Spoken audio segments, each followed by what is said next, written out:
Naked with the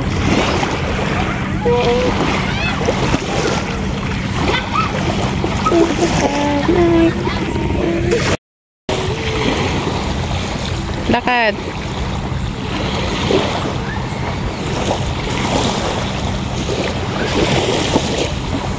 Ayan, good job. Nice one.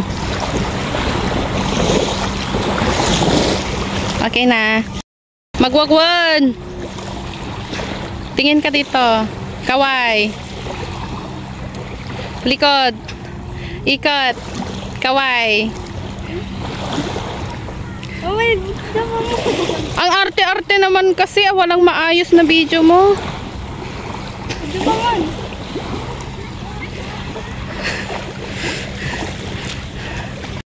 Pwedeng mag-swimming. So, ayan guys. Nandito kami ngayon sa part na to siguro ng Station 3. And yung aking mga anak is naglalaro sila ng sand. And bukas ay pauwi na kami. Kaya sinusulit na namin yung buhay dagat. Ayan. I think Station 3 na ito guys.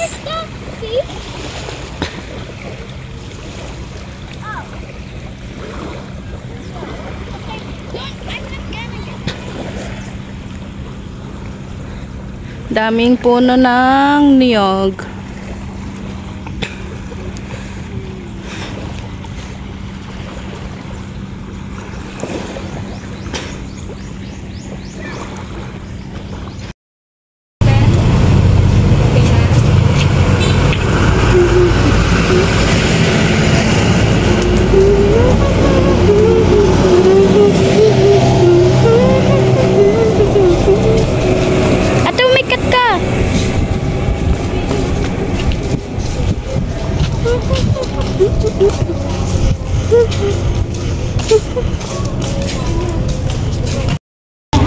Pupunta kami ngayon sa dagat.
Careful sa eyes niya, anak.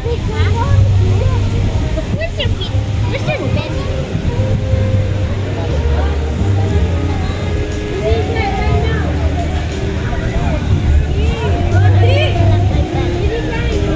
Where's your feet, Mark? Where's your half body? So, ayan, 8:30 na ng gabi. And titignan ko yung aking mga anak dahil nag-swimming sila sa swimming pool.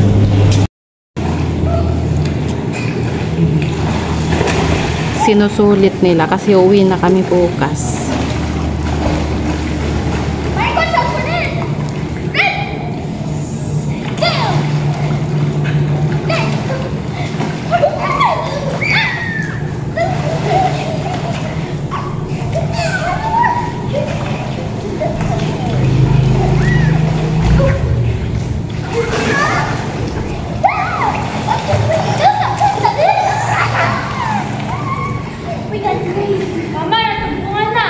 Oh. Ano?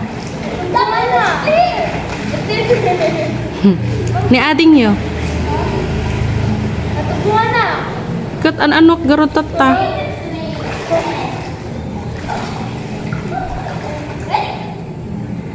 So, ayun, ina-enjoy nila yung kanilang stay dito sa hotel dahil uuwi na kaming Manila bukas.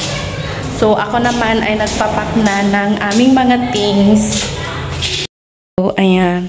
Naipak ko na nung iba yung mga malilinis pero gamit na, and then yung hindi namin nagamit na mga gamit yung nandyan, and ang gulo, and sineperate ko yung mga swimwear, and then yung mga pambahay at iba pang pampasyal.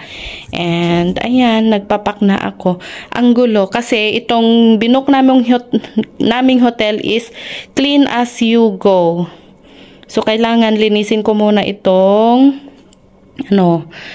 pinag-stayan namin bago kami umalis ng Boracay.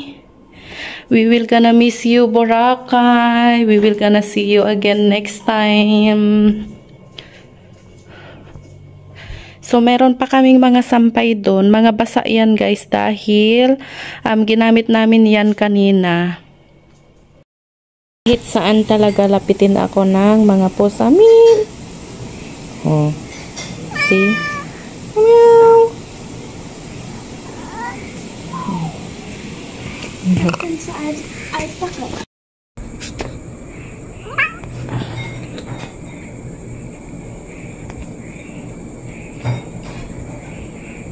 Cute. Ayan. Posibleng walang may alaga sa'yo. Ang cute-cute mo, ang linis-linis mo. At ang lusog-lusog mo. Diba? Siguro alaga nila to. Pumapasyal-pasyal lang, ganun. Wala na.